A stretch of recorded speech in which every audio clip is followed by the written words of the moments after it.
இனிமே கண்ணை மூடிட்டு கடலை எண்ணெய் வாங்கலாம். ஏன்னா மந்த்ரா கடலை எண்ணெய் இதயத்தின் தயாரிப்பு.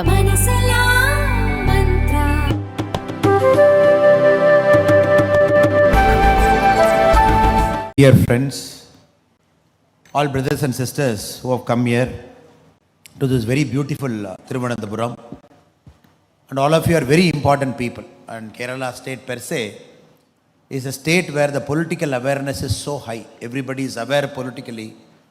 It's a state where politics, the discussion happens everywhere, from a tea shop to a dining room to a village. Everywhere people actively talk politics. It is a state when India got independence, when the whole country's literacy rate was 19%. Kerala was above 40%. I'm talking of 1947, 1950. It is that kind of a state. And today that state is making a decision in about 3 days' time, April 26. It is making a very, very important decision about ideology, about development, about new India. How Kerala is looking at India's growth story over the next 25 years.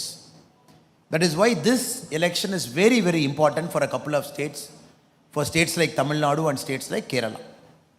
Because we are making a very important decision that is going to alter the economy, the state, the nature of our thinking over the next 25 years.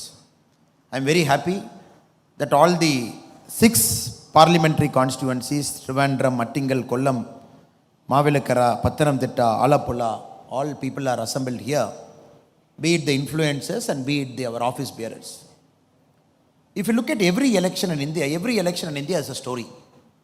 1952 election was about, oh, we got independence, please vote for us. And even the people who stood against the Congress party are Congress people only who stood against the Congress party, 1952. After 1977, we did not want Congress because of emergency. That is also a story. All of us wanted to defeat Congress. Even Jansangh was part of a Janata party, a short-lived experiment for a couple of years before the party BJP got formed in 1980. So like every important election is a story, but these 2 elections are very important. 52, the election after independence. The election after 77 is a punishment for emergency. Again, 2024 is one such election, because this is an election even before we vote. We know it is going to be Narendra Modi ji as India's Prime Minister for a 3rd straight time. That is the beauty of this election. All this election, if somebody is looking at 50 years later, if somebody is looking back at this election, they will remember 52, they will remember the election after emergency, and they will remember the 2024 election, because Modi ji is coming back to power. And this is not an ordinary election. It's the longest election after 1952. Long election. Tamil Nadu, we voted April 19. You are voting April 26. The 7th phase is June 1. Such a long election. That too in very, very good heat. Proper heat. People are predicting heat wave. People have to turn up. People have to vote. States like Rajasthan, which is going to see a very hot summer. And that is where our role becomes very important. Even people know Modi ji is going to come back to power. It is our duty to help them to come and make their choice on the postal ballot or on the voting day. People cannot sit at home thinking that Modi ji is going to come back to power. Why should I go and vote? So our effort is of 2 parts. One, make everybody vote. Second, make everybody to vote the right way. This is my opening comment where I felt this election is very, very important, where people should not take it for granted. Normally such a big election where everybody is knowing that Prime Minister is going to come back, people should not sit at home thinking, oh, anyway Modi ji is going to come back, it will one of my vote matter. Should I go in this hot Kerala summer at 12:30 on April 26 to a booth? Should I stand in line for 10 minutes? Should I vote it? Is it worth the effort? Now I am here to convince you and to convince our other friends it is worth the effort, that we have to really go there and vote. Like all these 3 are very important elections. We also know every election is a story. 2014, when Modi ji was our prime ministerial candidate, the whole ecosystem, India has got a lot of ecosystem. This ecosystem is built over the last many, many decades. People go to Western colleges, get educated, get influenced by a set pattern of thinking, come back, or already the professors get influenced by a certain pattern of thinking, and that is infused into all our educational curriculums. Generations after generation, people read it. So this is a country still we are debating what is the exact meaning of secularism. In the emergency time, when a preamble got amended, when the word secular got inserted into the preamble, before that it was different, after that it is different. So people say, oh, secularism, is it keeping distance from all religion, or is it going and appeasing all religion? If anybody deviates from it, Congress will say, oh, this party, BJP party, is against this community. After 2014, when Modi ji and all our other leaders, when they say secularism means zero appeasement, but taking care of everybody, in Congress terminology, it means it is pure Hindutva. It is forsaking other community. This is a problem in the last 10 years all of us are facing, because 70 years of unlearning, relearning and learning that happened because of ideological lens, we are trying to remove. In a state like Kerala, is much more higher than other parts of our country. So 2014 they said, oh, if Modi ji is going to come back to power, India is going to get finished. Who said? The left liberal ecosystem, they said, starting from Kerala. The magazines which support this set pattern said, oh, all institutions will collapse. If Modi ji is going to come, it is going to be a Hindu brand of politics, 2014. Now 2019, when again Modi ji was standing in front of us for a second term, again the same group made a comment. No, the people of India are angry. They are going to defeat Modi ji in 2019. You see this result, because everywhere Modi ji has done a great disservice. This is what the ecosystem said. 2019, we came back with a larger majority. 2024, this ecosystem has become a label. It has got a political label to it in the name of India Alliance. They themselves, instead of having this disparate group as some journalist, instead of having a disparate group as a small party, everywhere they have joined together, they have given a label, a political identity, and openly 2024 they have come. This is a very important election, because this ecosystem has got a political label. And this ecosystem has very bravely named itself by the name India. Though we know we call it as India Alliance, but somehow they felt, you bring a street dog, you paint it like a tiger, you say this is a tiger, people will believe. So you assembled all those people who don't have any idea about India. Every single pattern of theirs, every single decision making of theirs, they were against the country's interest at various points of time. Just by giving them a name called INDIA, they say, oh, we are for India. And this 2024 is such an important election, where the voters are very aware. 10 years of our government achievement, we are standing in front of them. This is also an election where we are going back to 1960, 1970, the terminology we heard in the first 5 elections, 60, 65, 70, the same terminology we are hearing in this election. North, South, imposition, cultural imposition, Hindi, social fabric disturbance, Aryan, Dravidian. These are the words we are hearing in Tamilnadu politics over the last many months. I am sure the same lexicon and terminology is also used in Kerala politics. I want to take 3 parts and just present before you how the India Alliance people who are trying to set this narrative, North, South, resource distribution, South is not getting resource. States like Kerala, the Chief Minister has to go to Jantar Mantar, sit down and do protest. So South needs to be saved. That is why we have to vote for regional parties or communist parties or Congress party here. Brothers, we all know, sisters, we all know, the first time India had a formula in dividing our resources. All the combined tax effort goes to the center, and the tax effort has to come down to each state. Was in fifth planning commission, was in the 5th 5-year plan, because planning commission had this 5-year plan. 1969, we arrived at a formula called the Gadgil formula. Madam Indira Gandhi was the prime minister. In the Gadgil formula, they decided this much money, how we are going to divide to all the states. So in the formula, if you read, they said 60% weightage is given to population. More populous state will get more money, 60% weightage. Mean income distance. Oh, some state, the average net income of a state is less than the national average income. So 60% population ratio we started. Throughout the Congress period we maintained. Then it became the Gadgil Mukherjee formula in the 2000. Even then we maintain. When Modi ji took over in 2014, if you look at the 15th Finance Commission, what started with 60% weightage for population is 15% weightage now. 1969 we started with 60% weightage. Now the weightage given to a state which has got more population is 15%. In the current Finance Commission which decides how much revenue has to be shared between all states, 45% is given to income distance, meaning the mean income and the distance from the mean income, how far you are, 45% is mean income distance.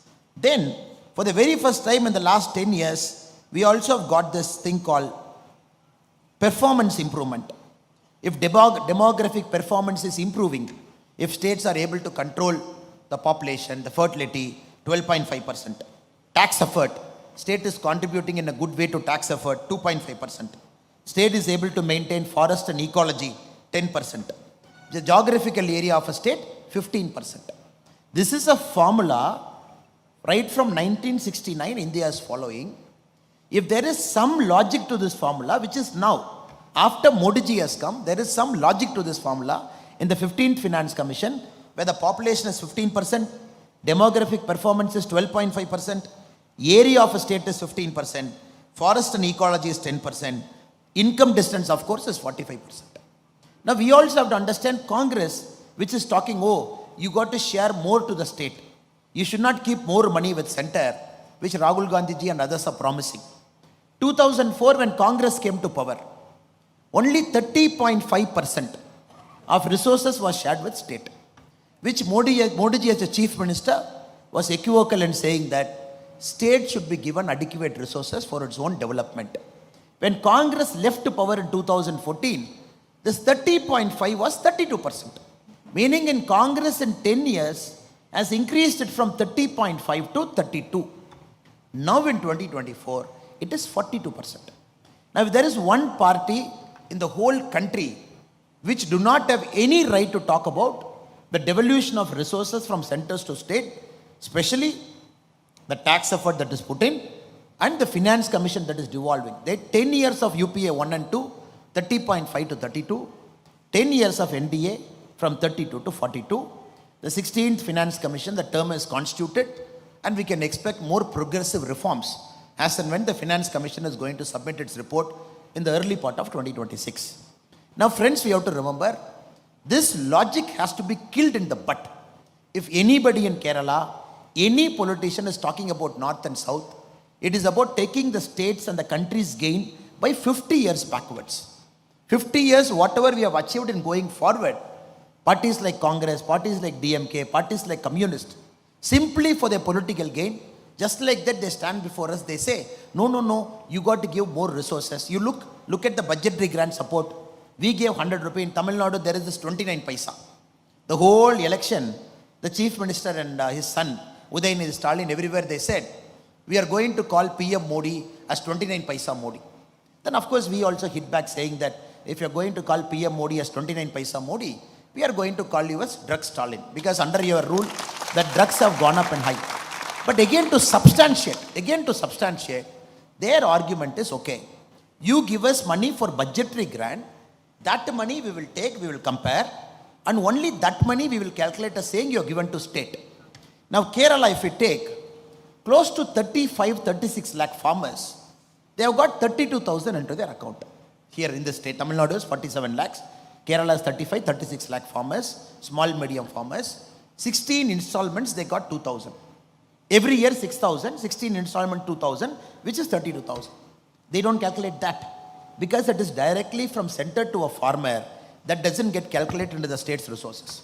Or when you build lakhs of houses, PM Awas Yojana, when you transfer 2,73,000 to their account, they say, no, we will not calculate. Or LPG subsidy 300 rupees to their bank account, they say we will not calculate. Or when you want to calculate all the roads we have put, all the bridges we have put, everything the central government is doing it, they say we will not calculate. They say it is only when the money is given to the state as a budgetary support, only that we will calculate to say the center is giving us less. Now the complete model has changed. Till Modi ji came, the central government was not playing an active role in propagating development. The central government never took care about development per se. Because 2014, Congress last interim budget, before they left office, the money that was kept for infrastructure was approximately 1,17,000 crore, approximately. 2024, February 1, our last interim budget, before the elections were called, we gave 11,11,111 crore for development. Because when a central government is taking upon itself to say, I am pro-development, don't worry, you don't have a house, I am not going to say it's a state's responsibility. Modi ji is saying it's center's responsibility. I will take care. I will give you subsidy. Oh, you have a medical insurance problem? I will give you a 5 lakh worth of medical insurance. For the very first time we are seeing a central government is climbing down and saying, oh, you haven't built toilets? Let me build toilets. In the last 10 years, we have built 11 crore toilets. Tamilnadu alone, 55 lakh toilets. So this model is very new for a state government because they are not able to comprehend and understand. A central government is doing development in a state where the state should have ideally done it in the first place over the last 60 years. Now the new argument says, oh, north, south, again we have to break. The resource allocation not happening, we have to break. The resource allocation is happening. Every state gets its resource because center's money is accountable. Any budget, last 10 years budget, anybody can download. Anybody can read through that budget. Anybody can look at allocation. Everybody can look at beneficiaries in Kerala. I have a big statement with me. If I take it in hand, if I study the beneficiaries in Kerala, 62 lakh Jandan accounts, 58% women. Aspirational district is Wayanad. Again, if you look at it, if you look at the PM Mudra, Kerala alone, how much it is sanctioned? 99,892 crore, 1.5 crore beneficiary. If you look at Stand Up India, 1,556 crore. PM Suvanidhi, 99,000 street vendors got it here. PM Jeevan Jyoti Bima Yojana, life insurance, 21 lakh. If you look at all the numbers, for example, the brother was talking about the Jal Jeevan mission. In a state like Kerala, close to 66 lakh houses, 51% is covered under Jal Jeevan Yojana, which is 100% supported by Government of India. Again, if you look at free ration, if you look at everything, but their calculation, their logic is, you have to give everything to the state will take care. That model will not work, it is not going to work. This is very important. We bust this myth of saying that your resource allocation theory itself is improper and your explanation is criminal. And not only that, they are doing a great disservice to a state like Kerala, which has got the highest literacy ratio. Now I come from Coimbatore. When you look around the colleges of Coimbatore has got approximately, Coimbatore district, we have got 310 colleges. It is one district in India which has got the largest number of colleges in a district that is not the capital city. 310 colleges. If you look everywhere, I see a lot of our Malayali friends, be it a medical college, be it an arts college, I see everywhere big Malayali speaking students. Of course, Kerala is a home to a lot of our Malayali friends. More than lakhs of people, they stay in Kerala, reside in Kerala. They have added richness to Tamil Nadu social fabric. But I'm more concerned with students who are not residents in Tamil Nadu, who are from different parts of Thiruvananthapuram, Kollam, different parts. They just come to a neighboring state like Tamil Nadu, Coimbatore preferably, Chennai, Bangalore, Hyderabad. They just study for 3 years, again they come back. If we trace our children's story, they were born in Kerala, higher education, good education institutions in Tamil Nadu, Karnataka. Again their job is somewhere else. I believe this is the greatest disservice that has happened to Kerala over the last 70 years by the political parties which has ruled Kerala. A state which has got the highest literacy rate. A state, even when the country was born, which has got a literacy rate of 46%, when India was 19%. A state where the human capital is going all around the world but not inside Kerala. I believe this is the time you got to fix it, sir. If we don't fix it, we are in deep trouble. And Kerala has to take it as a challenge in 2024 to say, first, our human capital is for Kerala's development. Of course, India's development. It is not for a Middle East development. It is not for a Europe development. It is not for a Far East development. The Kerala's human capital, which is very, very rich, which is one of the best in the world. I believe this should be an important narrative of 2024 elections to say, our people will stay back. We will bring the state-of-the-art companies here. We will bring technoparks here. we will bring the softer apaxia. But unfortunately, the narrative is not this, sir. The narrative even today, if you look at the daily newspaper, even today is Vijayan ji and Rahul Gandhi ji fighting. North-South problem, tax devolution issue. And Vijayan ji said, when our alliance will come back to power, we will give all money to Kerala. Or if you come to Tamil Nadu, they will say, we will give all money to Tamil Nadu. So that is why I was telling our friend also, who is our very able social media coordinator, Jai Shankar ji, let us do paper cutting of all South Indian states, put the paper cutting in one poster and circulate to Kerala, circulate to Tamil Nadu, circulate to Karnataka, because Kerala people should know the comedy that is happening in the other states in the name of India Alliance. Tamil Nadu people should know the comedy that is happening in Kerala in the name of India Alliance. Because when Rahul Gandhi ji comes to Coimbatore, if you see that image, he was there to campaign against us about a week back, 10 days back. He was sitting in the middle of the chair. Next to him is our Chief Minister M.K. Stalin. One seat after him is Tamil Nadu's Communist Party chief. Just one seat after. 60 kilometers he travels into Palakkad. Immediately communists are his enemies. That is why in English we have a beautiful word called frenemies. Friend enemies. These are called frenemies. In Kerala, this India alliance, if you look, it has gone one step further. Now Rahul Gandhi ji is questioning, when two chief ministers are in jail, why this chief minister is not in jail? Now Rahul Gandhi ji is going one step further. When two chief ministers are in jail, why this guy is not in jail? Then this chief minister is asking Rahul Gandhi, national case, why you are not in jail? See, that is the narrative now.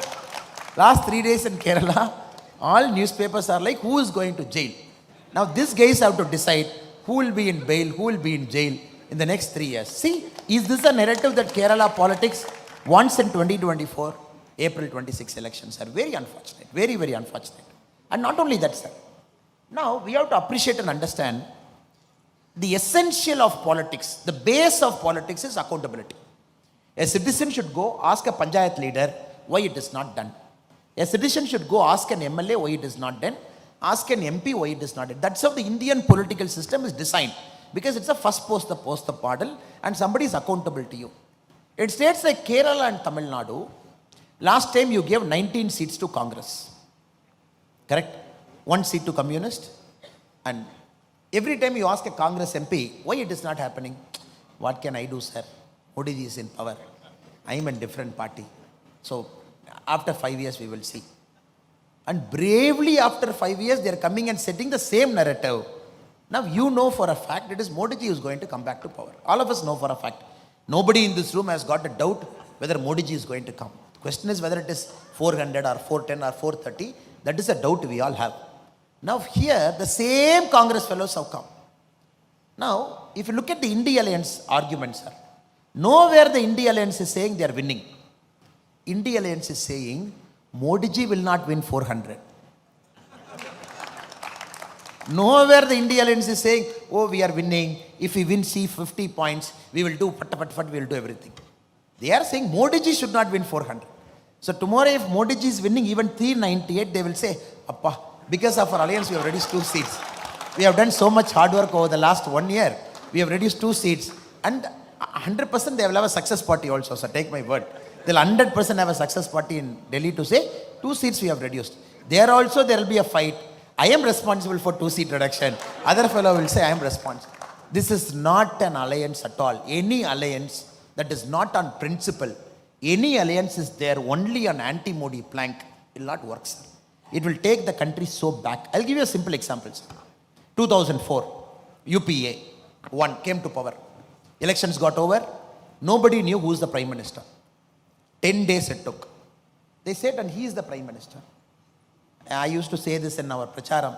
In Kala movie, our superstar Rajinikanth, there is one famous dialogue. One fellow will come and say, sir, I am a hero. And Rajini will ask his friend, hey Kumar, yaar hai? There is this very famous dialogue. Likewise, suddenly after 10 days, they said, he is the Prime Minister. All of us asked, Kumar, yaar hai? Then, frankly speaking, 90% of us did not know who the hell is Manmohan Singh. We said, who is this guy? Then they took explanation for one day. No, former Reserve Bank governor. He contested in Delhi, lost once. He's such a nice person. Please believe us, he's a good man. and he is your prime minister. Sir, if you look at demographic blunders over the last 50 years in the whole world, I believe this should be number one. First time a prime minister was imposed on a country that thrives on democracy. This is a country, it's noisy democracy. Tea shop fight, bus stand fight, everywhere we fight because it's democracy. This country, somebody said, he is the prime minister whom you never elected, who never went to Lok Sabha, who is a Rajya Sabha 2 times, and who was far away from politics, not even a political functionary, who's an office bearer, Congress Party All India Secretary, Congress Party General Secretary, nobody knew. They said he is the prime minister. 10 years we put up with it. What is the price we paid for it? Our Raja, our 2G Raja, he writes a letter. Very interesting letter. He writes a letter. Now first the prime minister writes a letter to Raja. He says, dear telecom minister, your first come, first serve policy, FCFS, is fundamentally flawed. Please review it. Then Raja writes a letter to Prime Minister. Dear Prime Minister, Vanakkam, I think this policy is right because my leader also believes this policy is right. And I am going to stick with first come, first serve. This is the bare essence of 2G scam. Where Raja decided, he put a cut-off date. He said, look, day after tomorrow is a cut-off date. Whoever has given the application before the cut-off date, first come, first serve, I am going to qualify them. I am going to give them license. Do you know how many pages somebody has to fill, sir? 727 pages you got to fill. Company, financial statement, which you took. And the essence of 2G scam, people got the document 1 week before, people filled it. When Raja said, tomorrow morning it is starting, the application 7 o'clock it is open. All the companies which is in the 2G scam list, they arrived there with a filled up list. They said, come on, please take it. First come, first serve. Give me my license. Why it happened? Because a strong prime minister was not there who couldn't say, this is stupidity of the highest order. Please take this logic back. So nobody is saying Manmohan Singh is corrupt. This country right now is not searching for somebody who can claim, I am like a Buddha, I will sit there and watch what is happening. I will not. This country wants a functioning prime minister.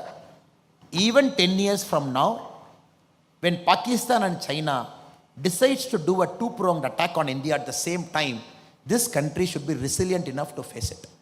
So that is the challenge before us. Do we have a prime minister of that caliber? I am just giving you one example of first come, first serve. How a prime minister who is not accountable to the public, because the prime minister is not elected. The prime minister doesn't have a constituency of his own. The prime minister doesn't go on campaign for every state election. In this country, 6 elections a prime minister has to face every year. 6 election people will judge a prime minister. 6 election people will ask a prime minister, what have you done? So this prime minister has to take so much risk. Demonetization before UP, still you go and face. GST, go on face. You make this decision, go on face. The essential nature of Indian democracy, a prime minister has to be a risk taker. And the prime minister has to face the public and convince the public and still make the public to vote. This is a country that doesn't need stagnated solutions. No, I am a prime minister. I will not make decisions because I have 6 elections every year. I will just keep quiet. If I make one decision, somebody will feel hurt. Kerala will feel hurt. Tamilnadu will feel hurt. UP will feel hurt. I will not make any decision. Please vote. This country doesn't want prime ministers like that. So Modi ji has broken that mold to say, I am a performing prime minister, but every year I will face 6 elections.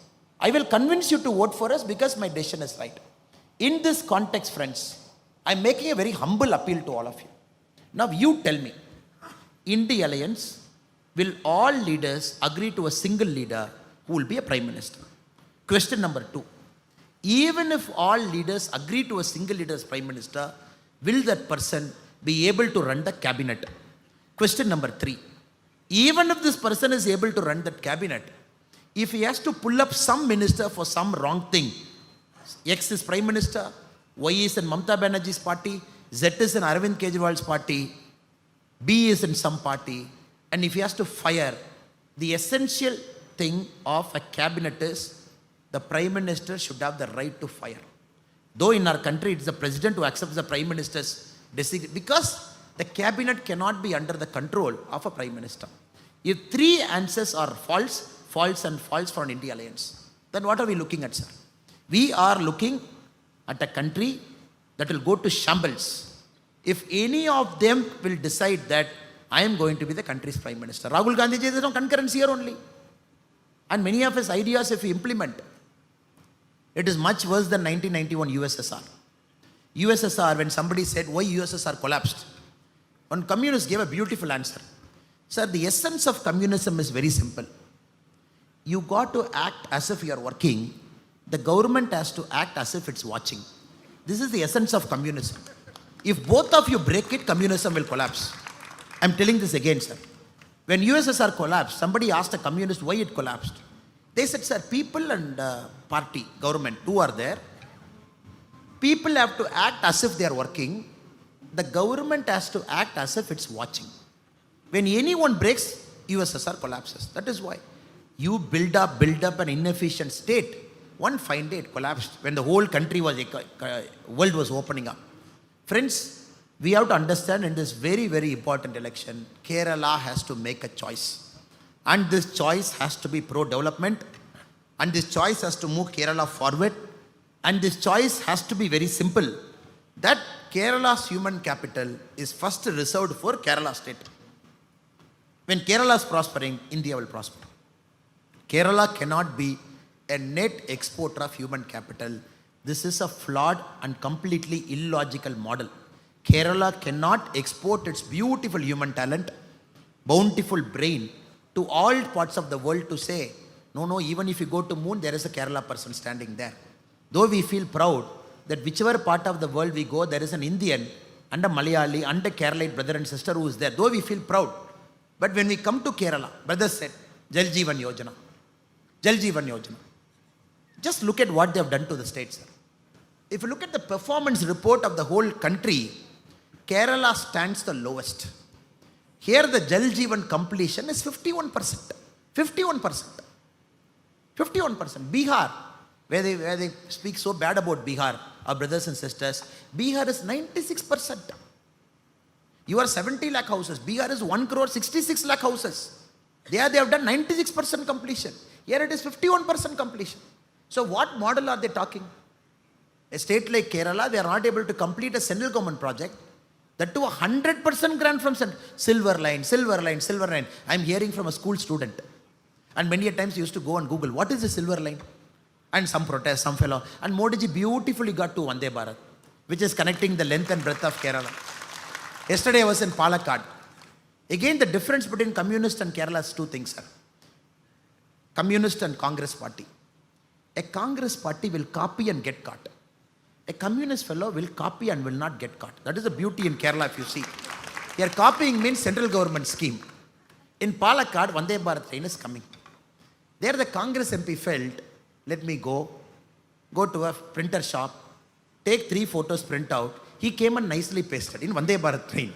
He said as if he invented, he went and convinced Modi ji, no, we have to move to Vande Bharat. The same thing the great Shashi Tharoor ji has also done here. And Shashi Tharoor ji has gone one step further. And proudly the constituency report, if you read Shashi Tharoor ji, somebody should ask him in a forum like this, Shashi ji, it is all great. These are all the things that happened in Thiruvananthapuram. What did you bring? When Vande Bharat comes, he says, I did it. As if he sat in that forum, he invented everything. So there the Congress fellow put his poster. Poster, sir, have you seen? The whole country was laughing. In the 2 compartments, only his face was there. It was just going. Now I think it's time for Kerala, especially the beautiful, the bountifully abundant talent and the brainy Keralites to make a choice. We have to move, sir. How long can we talk about ideology? Okay, let us come to ideology, sir. They ideology is the last fortress they hold. They say, no, this is an ideological state. I am not going to allow this state to get broken. Now, sir, let us compare this. You have given chance to both the parties multiple times. 5 years? 5 years, sir. 5 years? 5 years. Now, Kerala has to make its choice clear. When Modi ji is going to come back for 5 more years, for sure, that's a definite. 5 more years, are we going to keep a Congress or a communist as an MP to say, what can I do? Modi ji is Prime Minister. Come and meet me after 5 years. Choice number 1. Or choice number 2, where you can, if it is a Bharatiya Janata Party MP, ND MP, you can go and catch the shirt collar. You can say, what are you doing, sir? It is your Modi ji who is sitting as Prime Minister and we have voted for you. Why can't you get this? Sir, this is the beauty of a democracy where people should come and ask you question. Why are you not doing it? In Communist or Congress MP, even to one person can you ask this question? You cannot do it. Why not? The great why not where Rahul Gandhi ji is contesting. Karnataka, Forest Minister, gave 10 lakh to a person who got killed by an elephant attack in Wayanad.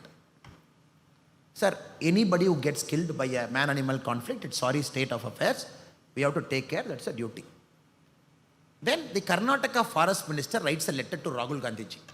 Have you seen that letter?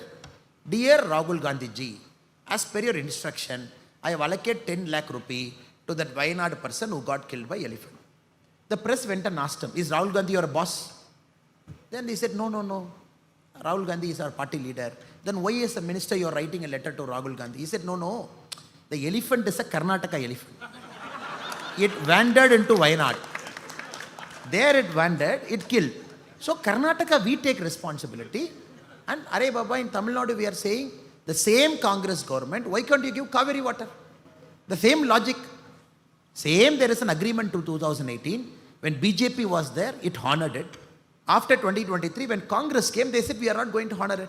For an elephant, you take the trouble to see where the elephant was sleeping, where it was moving. And first time somebody said, this is a Karnataka elephant. Have you heard this joke? The forest minister said, he was promising this 100% Karnataka elephant. It has gone to Wayanad, it will come back after a month. So we are giving 10 lakh. You see, sir, extra power centers. Just because you want to appease somebody, and he writes a letter, you should read that letter. Real Rahul Gandhi ji, as per your instruction, I have allocated 10 lakh rupee. That money is also giving. This way kind. He also writes, KC Venugopal ji called me over phone. Who is KC Venugopal? Organizing General Secretary. As per telephonic conversation of KC Venugopal ji to me, I have allocated 10 lakh rupee to Wayanad. So we have to understand, sir. This is a model that is still a Gandhi model. Still based on one guy, one family, who is very clear they want to protect the turf. And this doesn't have any space for aspirational people. And many people sitting in this room, and many young people in Kerala are very aspirational. They want to live on their own 2 feet, walk, do something. And I'm just giving you one example. So many a times what happens, sir, we don't read the other state newspapers.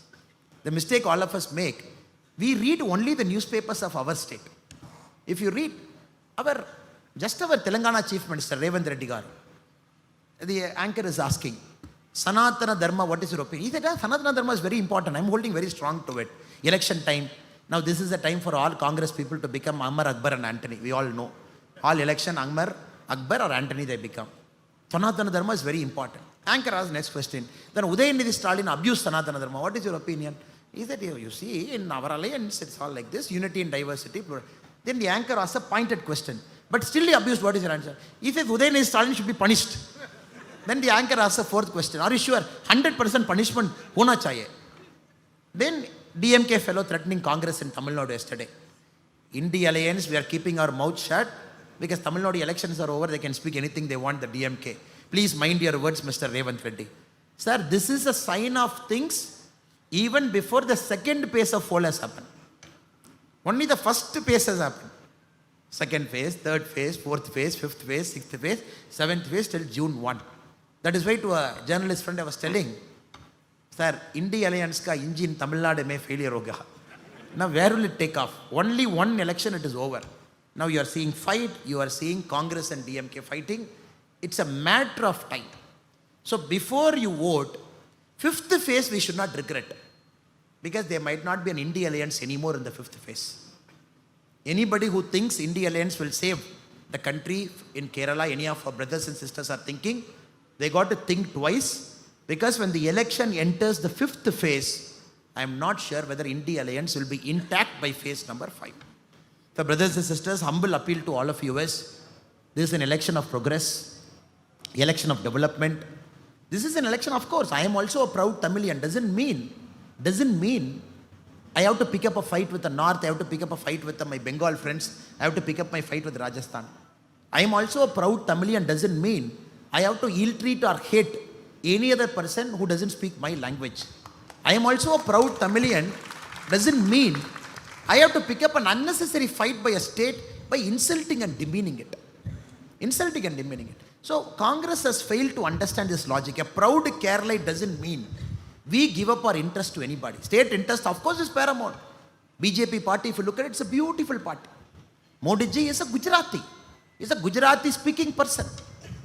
Now he's an Indian Prime Minister. He knows what a federal democracy is, how each state should be treated, and how each state should be given a hand for the state to grow.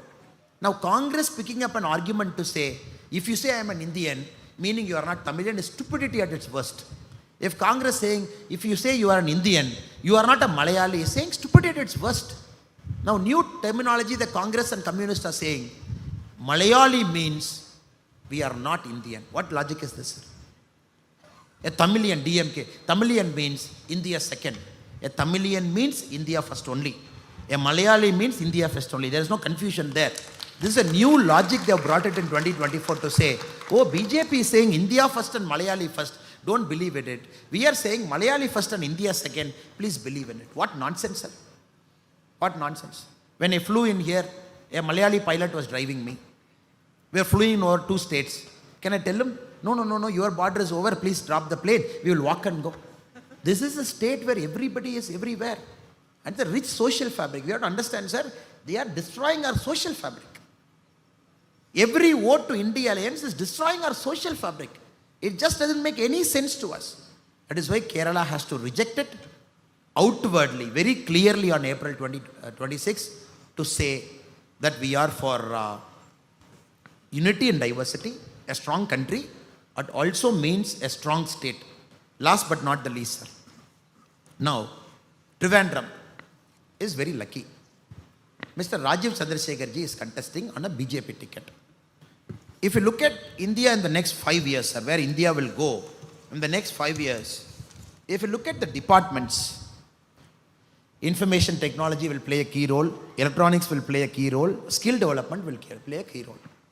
So we have a minister exactly who is from this department, who is taking care of IT, who is taking care of skill development, who is taking care of electronics. I think it is important that Trivandrum has to make a choice, right choice. Now, a person like Rajiv Chandrasekhar ji getting elected from Trivandrum, who has got the direct eyes and ears of Prime Minister Narendra Modi ji, is going to take it to a very, very different level. Shashi Tharoor ji and myself, we had a debate in Chennai, sir. He came for Tughlaq debate. Both of us are supposed to sit here and Senator Gurumurthy ji will sit, and we are supposed to debate and discuss on ideas. Unfortunately, my flight got delayed from Delhi, and we agreed that Shashi ji will speak first. Then, after I come to the stage, if Shashi ji is graciously sitting in the stage, I will speak in front of him.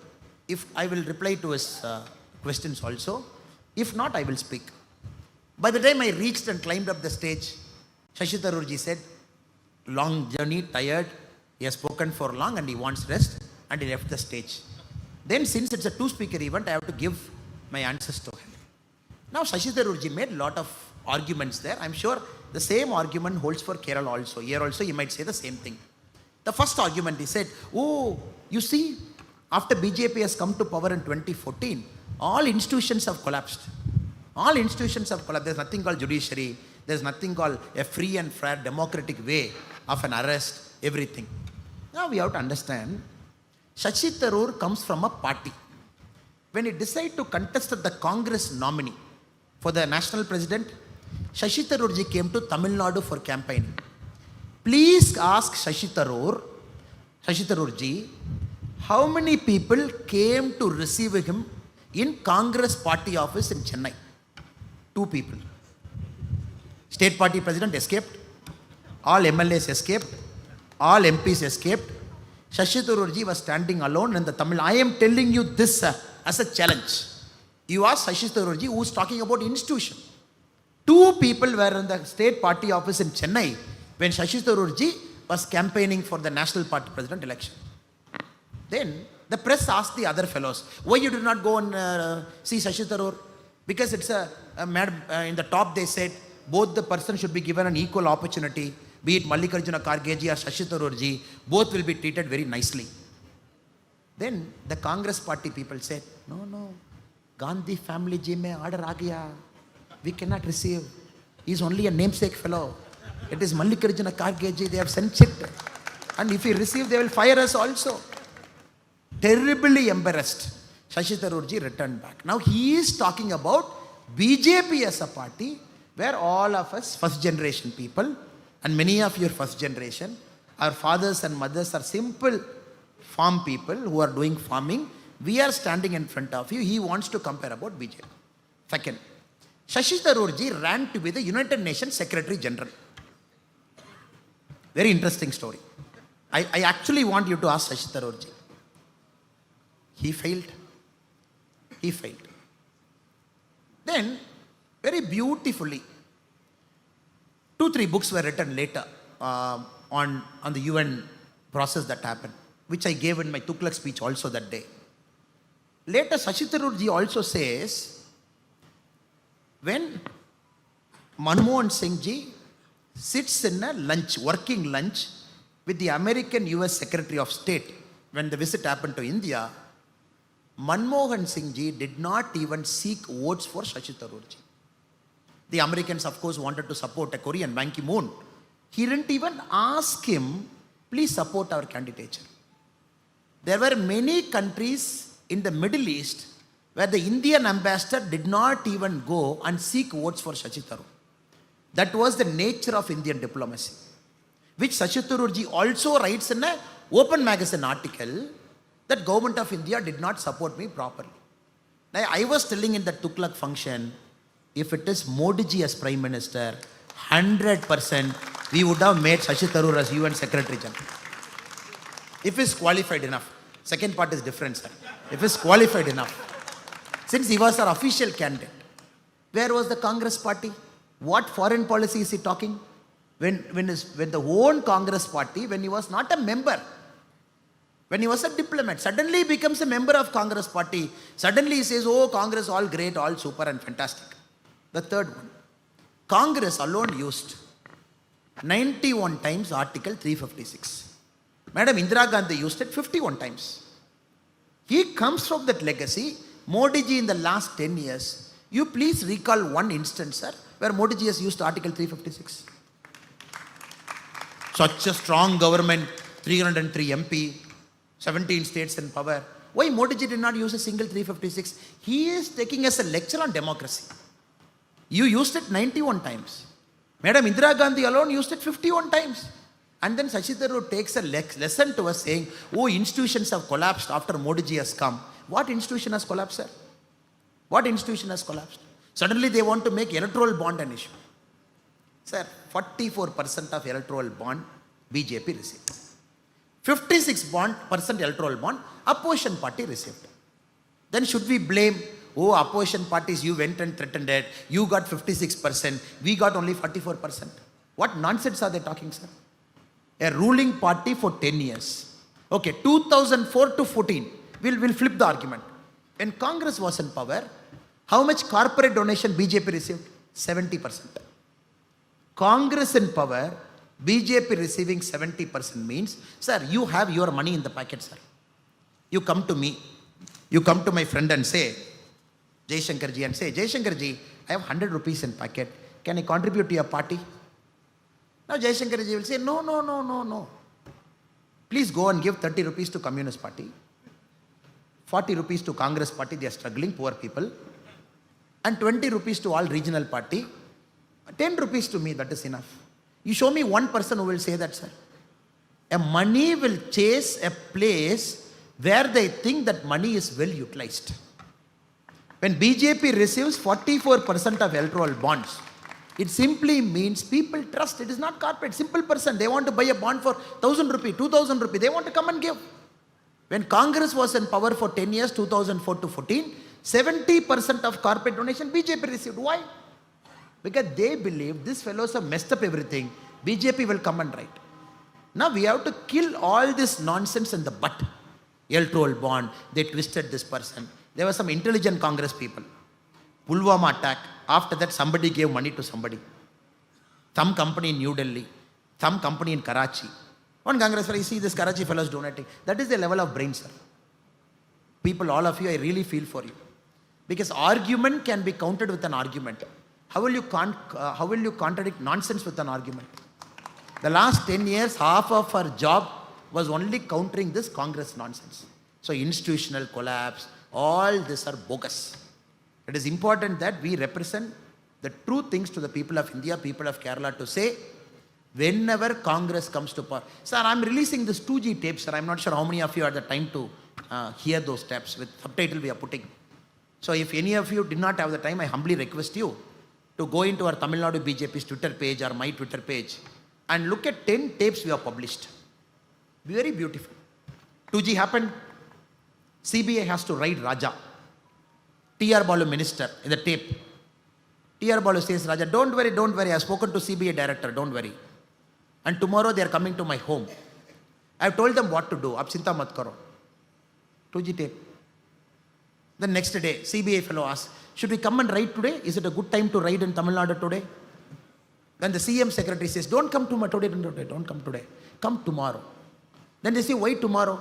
Because tomorrow the fishermen are doing a protest. If you come and write tomorrow, our boss, meaning Kalaignar Karunanidhi, is saying that we will ask the news media to cover the fisherman protest and not the 2G right, so that this will go. Then they say, okay, we'll come tomorrow, don't worry. All 10 tapes, if you listen, your blood will boil. How the country was run from 2004 to 14, when the Prime Minister was not powerful enough to question somebody in the cabinet. You just look at all the tapes, sir. Do India needs to go back to the same era where people can come? I have 30 MPs, I have 20 MPs, I have 25 MP. All of us will sit together and I will take care of CBI director, you take care of income tax commissioner, you take care of income tax board. Do the country has to go back to that era? And India Alliance is talking about that same story to us? So brothers and sisters, we have done a lot of hard work to reach here. And we cannot allow this unprincipled, family-loving, children-promoting, dynastic entitlement fellows to again roll back the clock and take us back to 2004. That is an important job at hand for us.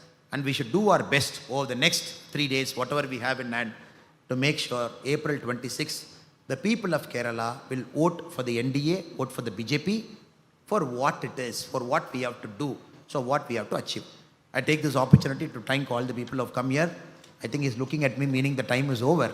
And I thank special thanks to Jaishankar ji, our very able state IT and social media convener, for arranging this, and our Nandu S. Nair ji, our district social media convener of Thiruvananthapuram, for having all of us together. Thank you so much. Bharat Mata.